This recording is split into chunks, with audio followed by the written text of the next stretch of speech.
Welcome in to the New Orleans Pelicans Podcast, the official podcast of your New Orleans Pelicans. A podcast dedicated to everything you need to know about the squad. Hear from players, coaches, broadcasters, and those who cover the NBA on a daily basis. It's time to flock up. The New Orleans Pelicans Podcast starts right now. Hello, everyone, and welcome once again to the New Orleans Pelicans Podcast, your official podcast of your New Orleans Pelicans. Happy weekend to you. Mallory will officially welcome us to a Friday, as it is Friday. So Jim will give us some trending numbers, some weekend matchups, and so much more. So let's get started. Mr. Jim Eichenhofer, Pelicans.com. Good to see you. I promise I just saw you several hours ago. Yes, it's been kind of the theme this week. We've seen a lot of each other. It's unfortunate circumstances for you, but nonetheless, we move forward with the podcast. I enjoy it all the time. Last night, Pelicans taking on the Houston Rockets in first of two straight games. Jim, the Pels had the lead in the first half. Lots of great plays left and right from Trey Murphy III. It really is nuts. Murphy, running floater, good, below the nail. I like it. Trey with the teardrop making Houston cry in the lane. Trey's got a 15-point first quarter. All right, so that's a good thing. Then the second half happened, and the offense, well, who knows what took place there. But you know what? Let's go back to Trey Murphy. So you're up 6. Alvarado drives on Şengün, gets to the rack. Another lay-in. He's using the speed to get to the rack, and he's beating the defenders, and Houston can't catch him at the rim. And now Eason underneath, throw it out right to Alvarado, who slipped, and then McCollum cleaned it up. CJ, bounce feed to Trey, drives, double clutches, and throws it down with two hands. This is not a drill. Trey Murphy is warm. I mean, Murphy is levitating. All right, so he, had a nice game. Jim, what was the difference between the first half and second half in your mind? Yeah, I think the Pelicans, everything kind of grinded to a halt. I felt like they played pretty fast in the first half, and then it was really slow. They needed to figure out a way to get more easy baskets in the second half. They needed to take more threes, maybe not just in the second half, but overall. They shot really poorly in the second half. They were 11 for 41 from the field, which is only 27%. They were only 3 for 11 on threes, which is also 27% for the game. They shot 37%, which is the fourth lowest field goal percentage they've had of the entire season. So, it was definitely a problem on offense. I think it was pretty easy to see what the issue was. One of the things that also stood out, too, was something that we talked about in the postgame and something we'll pay attention to tomorrow during the game. Houston plays at a certain level of physicality. Mm-hmm. And it seems like the Pels, not just this year, last year, too, have to be ready to meet that. And I thought something that was very interesting was something John DeShazer and Todd Graffinini pointed out. Sometimes teams just either have your number, have that matchup, so have that mental edge on you on that. And they referred to the way the Pels and the Kings were last year, where it just seemed like the Pels had their number one way, shape, or form. Mm-hmm. Sacramento knew, New Orleans is in town, sort of thing like that. Do you think New Orleans and Houston is like that or approaching that? Or can you specifically say on different games, this is why? Yeah, I think that somewhat might be the right analogy. It is the case. Sometimes teams are just bad matchups for each other, whether it's because of personnel or different players on the floor. When I watch the Pelicans play Houston, I do this a lot of games, but specifically when they play Houston, I'm like, man, they miss Herb Jones, because the Rockets have a bunch of these athletic wing defenders, like Tari Eason and Amin Thompson, even Jabari Smith a little bit. It just seems like, they have that type of player, and they are able to really get into the Pelicans on offense, disrupt a lot of what they're trying to do. And, Houston is a tough matchup at that end of the floor against everyone. They're one of the best defensive teams in the league. So I definitely think that was something that has been noted in the 3 games that they've played against Houston this year. The Rockets have also, this wasn't really necessarily so much the case last night, but in the previous 2 games that the Pelicans played the Rockets, Houston shot threes really well. Mm-hmm. And offensively, they played at a level that they don't normally play at. Houston really has been one of the surprising teams in the NBA and one of the better teams in the Western Conference not exclusively because of the defensive end, but mostly because their defense is so good. They're definitely, a bottom 10 offensive team, and that's been the case all season. But I mean, you go back to last night's game, the Pelicans only scored 38 points in the second half. And so, I mean, if you have a 38-point half in today's NBA, your chances of winning are very slim, even though the Pelicans had a pretty good first half with 59 points. So, I just think Houston, they definitely bring certain things to the table that are difficult for the Pelicans to attack, especially in the state that the Pelicans are in right now, where they are missing their best defensive player. They're one of their best wing players. Also don't have DeJounte Murray. But one other thing, too, I was going to note quickly, too, is I looked this up because the Pelicans and Rockets both shot. One of the teams was 9 for 27 from 3. One of the teams was 9 for 29 from 3. So it was basically a draw. Neither team shot threes well. Neither team even made it to 10 3-pointers made in a game, which is never a good sign in the NBA. But I thought the stat was really interesting, and it actually, I was expecting it to be somewhat like this, but not as drastic.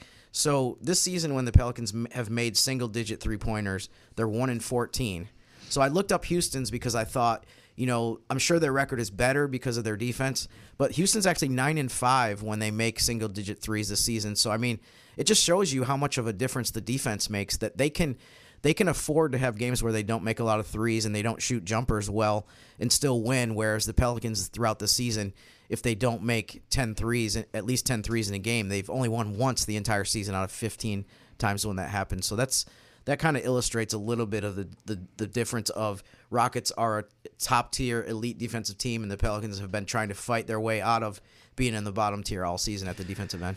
All right, so Houston tomorrow, Memphis on a back-to-back on Sunday. I think one of the things that'll be interesting to see is lineups and who plays and who not.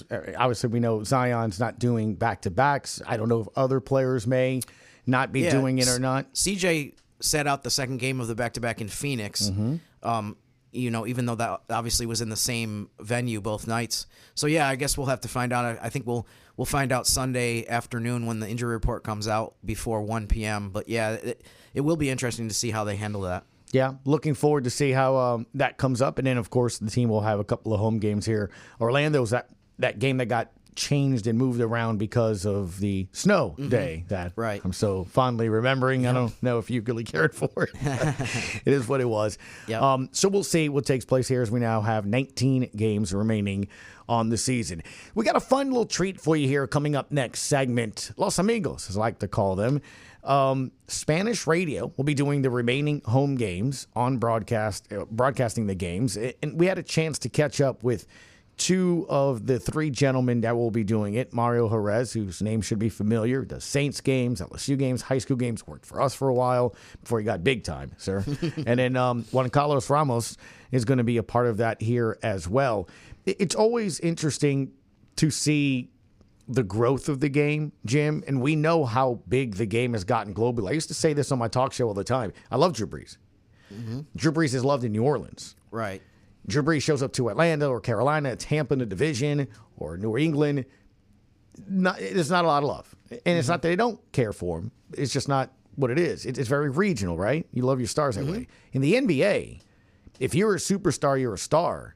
You could be globally loved or famous and sell shoes and things of that nature. And the NBA game is so global. We've seen what it was like in the Olympics in Paris and all that. It's going to be real interesting to see when it comes back in New Orleans in America, the next Olympics, how good and close those games are. Yeah. The NBA draft, how many players were French players, right? That went 1 and 2 and stuff. So we're seeing the game be globally. I think a lot of times we think of Europe and we think of Asia. We don't really maybe think of Latin America, Central America, or the Spanish community falling in love with the NBA. Yeah, it's interesting, too, because, Mario and Juan Carlos both talk a little bit, too, about how, obviously everyone knows that soccer is such a huge game across the world, but basketball is probably number 2 in a lot of regions of the globe.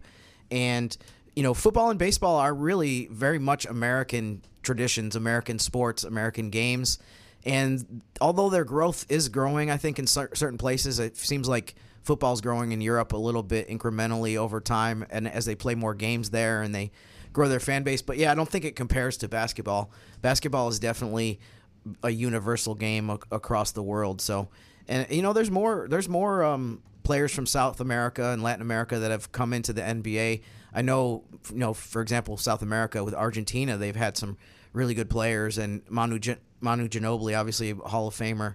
So but it's cool to see that the popularity of the sport is growing so much across the world, and I think that's definitely something, obviously, that the NBA has been emphasizing for a long time. Yeah, no doubt. Well, here's our conversation with Mario and Juan Carlos. All right, time now, Mr. Jim Eichenhofer, to bring in, I like to call them the amigos, because I can actually puedo hablar español con ellos también.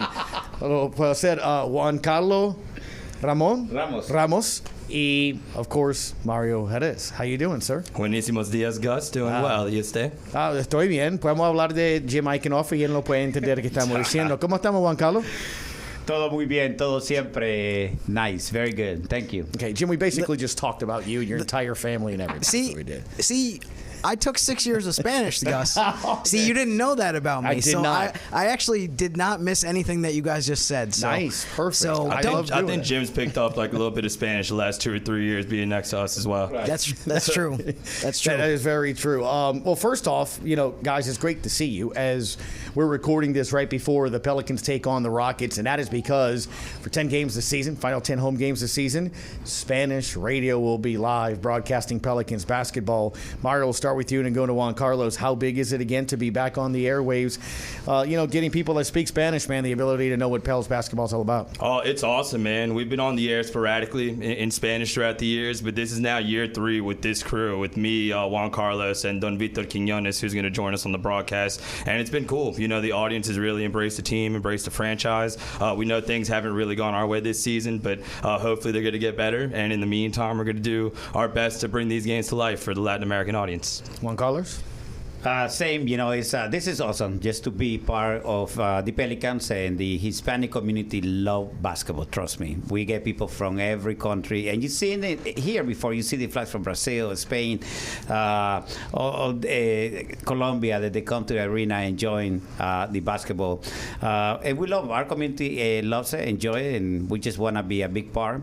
Like Mario says, there are many games, but we definitely going to bring the emotion. I got to ask you guys, we had several years where I was seated right next to your Spanish radio broadcast. Sorry. Then last season I was pulled away from there. It has nothing to do with you guys. It was just they changed where I sat, and this will be the second year in a row that I'm not seated right next door to you guys. How did that affect the broadcast last season? Did it have a negative impact, the fact that I wasn't right there for you guys? Well, I don't think our record was as good as to when you were there. So we definitely miss you, man. But hopefully the games go well and you can still hear us across the way from wherever you're seated. I'm sorry, you used to be right next to me, and I know I bring the emotion, I wrote the R's and everything else, so I hope you enjoyed it. You know what? I have Graf in between me and where I sit when you guys now, so it's really going to be hard for me to be able to hear you guys because I can hear Graf kind of he's like the buffer in between. But maybe I'll spend some time. I'll walk down to your area some games the rest of the season. Well, maybe. that's the question of questions. Are they more intense than Graf during the call? I think it's similar intensity. It's not as much belligerence as Graf, though. There's not as much. Not as much animosity towards the refs, the opposing team, you name it. But I did take 6 years of Spanish, but I have to say I can't catch everything they're saying. So maybe there's more negativity and hatred at a Graf level than I know. But yeah, that's my take so far. Mario, you and I have talked a little bit about this here as well. Look, my parents, and anytime there's soccer and any big games, obviously whether it's World Cup or Copa America, we always love to turn into the Spanish broadcast. There's an art form to Spanish broadcasting, and it's storytelling. It's a little different than, I guess, American broadcasters. And I'm not saying either or is better or not. It's just there is, right?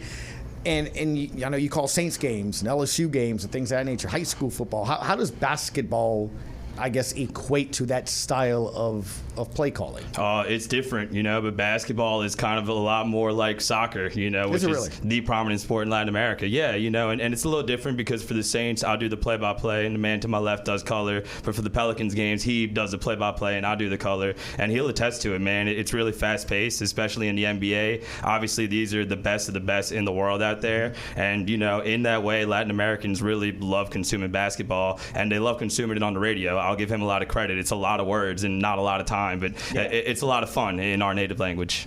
It does stick with basketball. You 1 second, you're on one side of the court, another second, you're on the other side, and you have to be so fast. You have to bring that emotion. You have to. And Latin language is a romantic language, and that's why our language, you can do so much with it.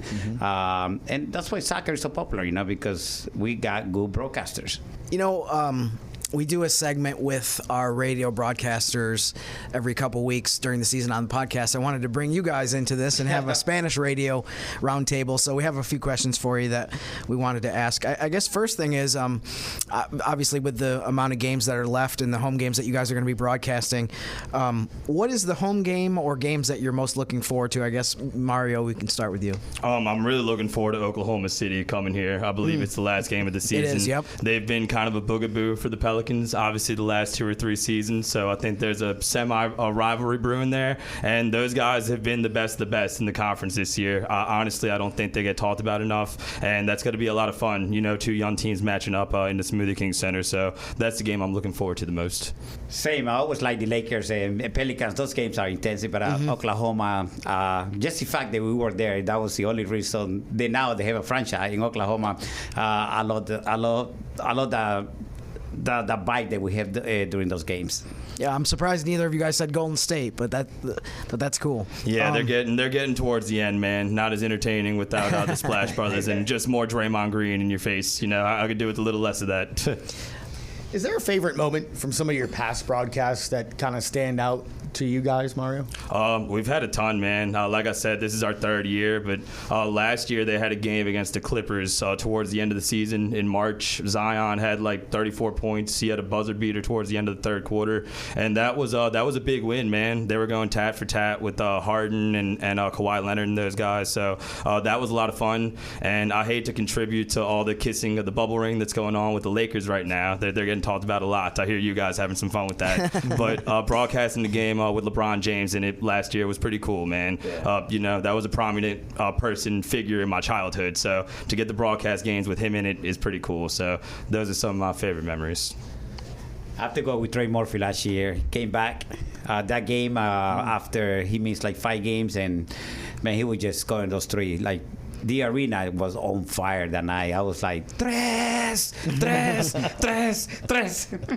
That's 3, by the way. That's 3. Yes. Still looking for the Spanish translation for Trega, but that might come out before the end of the year. I would not know how to do that. What's another question I had on our list here was, who is your all-time favorite Pelicans? It could be back to the Hornets days too, player that's been here, and it has to be a non-star. I don't want you to say somebody who's like a headliner marquee player. Yeah, man, this is a tough one because there's been a lot over the years. But if I'm going with like an obscure player, my all-time favorite has to be Marcus Thornton coming out of LSU. When he was at LSU, that was the most success LSU's had in a really, really long time on the basketball court. So for him to join this team with CP3 and D West at the time was really cool. And I still say, had they kept him that year and not made the trade for Carl Landry, things could have been a little bit more interesting against the Lakers. So that's kind of my Marcus Thornton hot take, and he'd probably be my all-time favorite obscure Pelicans player. For me, it have to be Gustavo Ayón. Back in the days, Mexican.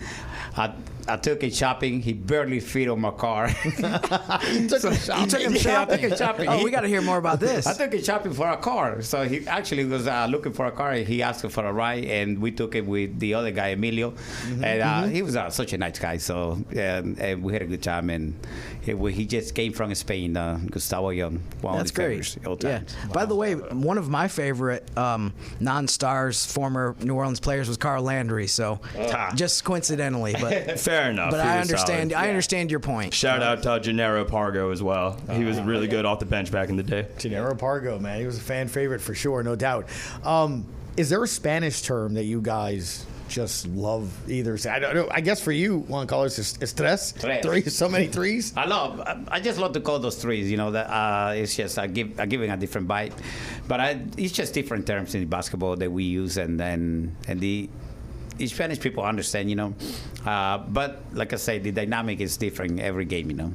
Yeah, I don't know why I like saying rebote a lot. That's the Spanish word for rebound. I just feel like it sounds cooler in Spanish, to be honest with you guys. El rebote. I have no idea. I would put in different words. How you say dunk? Honestly, we just say dunk. Yeah, Just there might be a go. translation for it, but All right, yeah. you got a term you want to ask them? How about free throw? Is that the same? Tiro libre. Tiro libre. Tito Libre. Okay. That's Yeah. true. How about steal?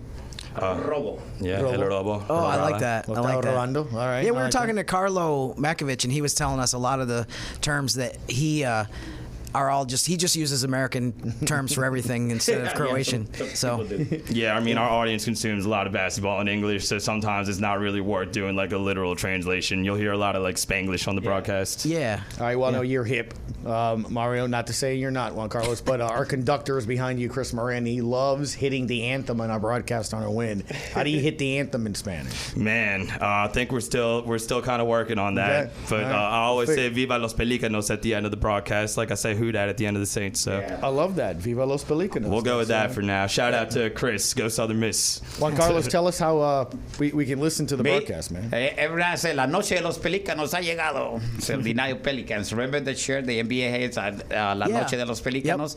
I fall in love with that phrase.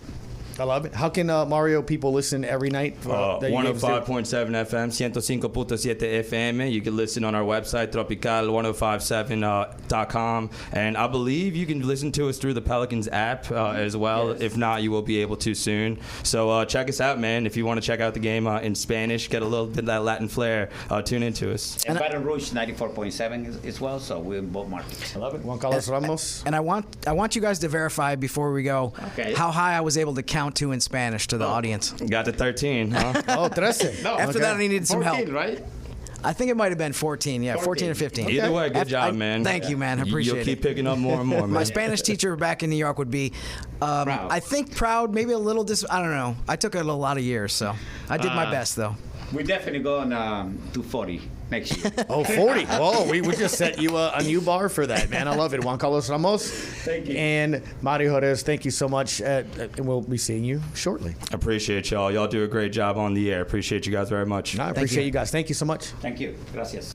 Our thanks to those gentlemen.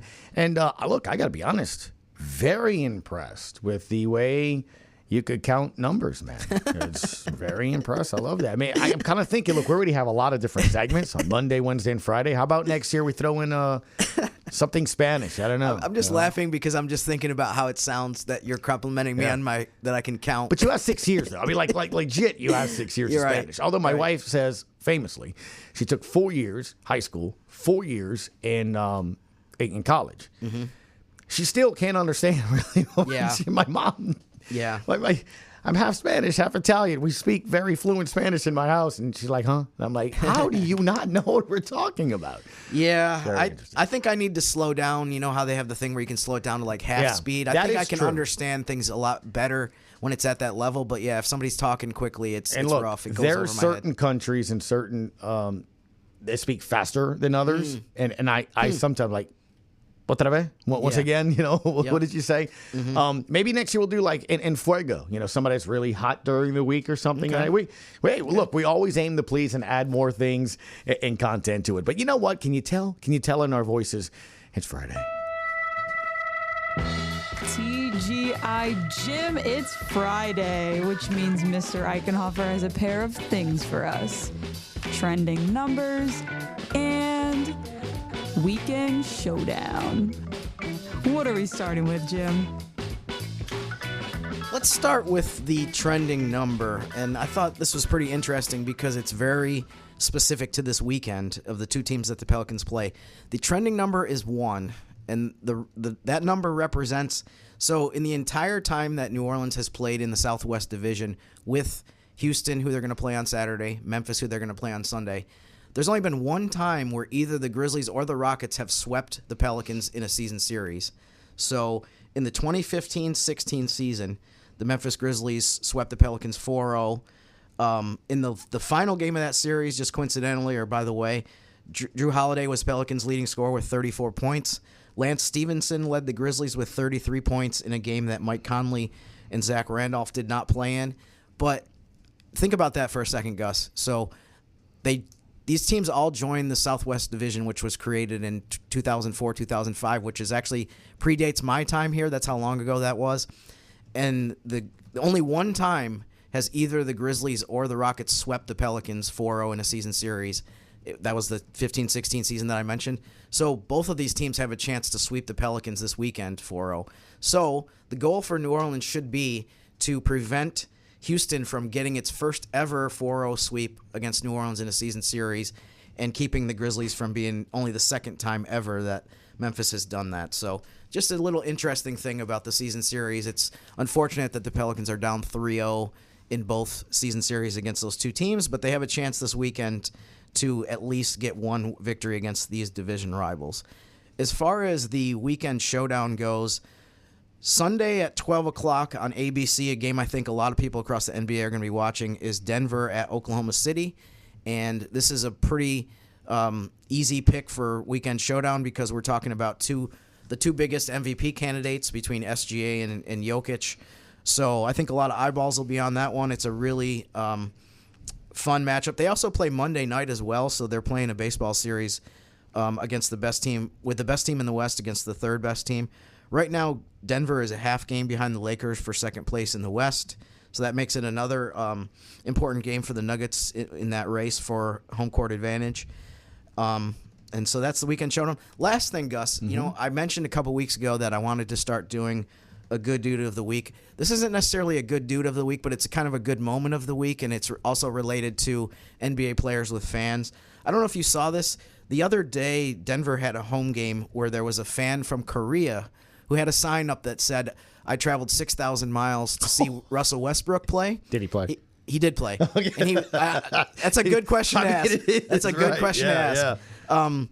But it was a really cool moment because the Nuggets broadcast was showing him throughout the game. He was jumping up and down. He was wearing a Westbrook jersey. To cut to the chase and get to the end of the story, Westbrook had a really good game. I think he made a huge shot in the fourth quarter of that game as well. And then after the game, Westbrook met the fan and gave him his jersey. So that was a nice moment. And it sounded like that wasn't the first time that Westbrook has given this same fan from Korea a Westbrook jersey that he was wearing in the game that this fan attended to watch. So I thought that was a cool moment. And it was interesting, too, because I don't know if you remember back to the end of the Westbrook and Durant era in Oklahoma City, and then after Durant left to go to Golden State, there was definitely kind of people took sides in terms of those two guys, because obviously there was animosity and there was public stuff back and forth with the cupcake and the stuff like that. And then when Durant went back to Oklahoma City, I have to admit, Gus, that I was definitely on Team Durant during that time. I just sided with him more because for various reasons. But it was interesting to me, and this is just a side note too, to juxtapose the Westbrook awesome interaction with a fan with Korea or from Korea with what Kevin Durant has done or said over the last week or so. I don't know if you saw this, but Durant had a post-game press conference where he was after the Clippers game the other night where they came back to win, but they were getting heavily booed. And he basically said that fans, he basically was starting a campaign to saying that people shouldn't boo anymore, and saying he said basically if you want to boo, you should just get up and leave.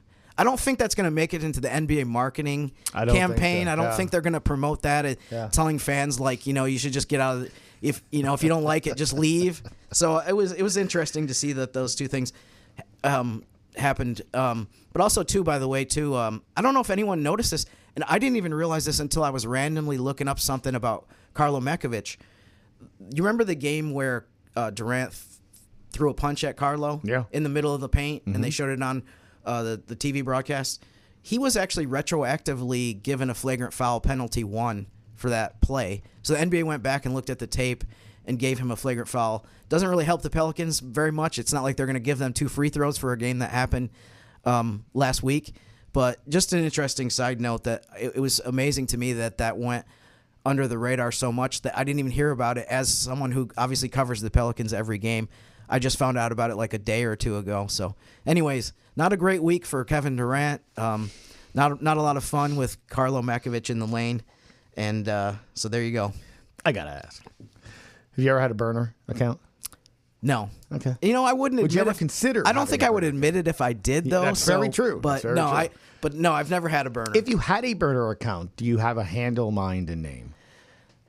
I I'd have to think about that for a second, Gus. I have talked about it in the past. I've never done it. Done it. I might have joked about it with several friends of mine.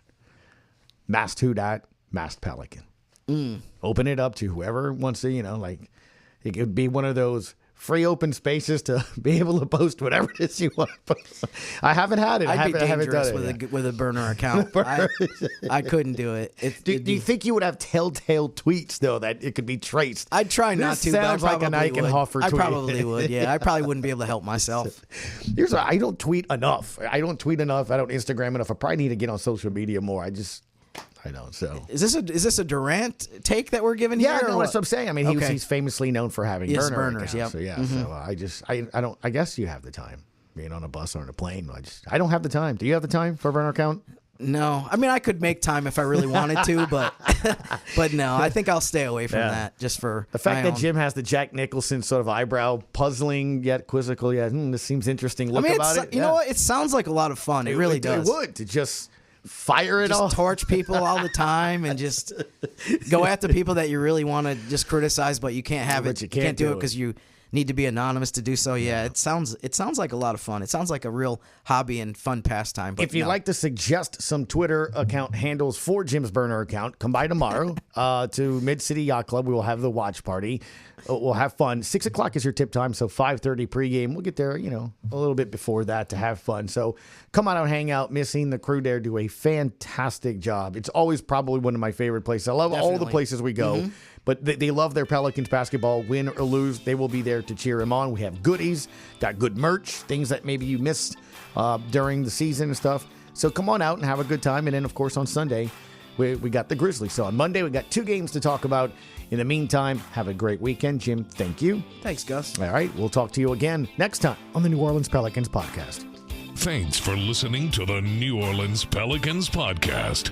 Join us 3 times per week on Pelicans.com, the Pelicans mobile app, the iHeartRadio app, or where you get your podcasts. And be sure to give Jim and Gus a follow on X at Jim_Eichenhofer and GCat_17. We'll see you next time, right here on the New Orleans Pelicans Podcast.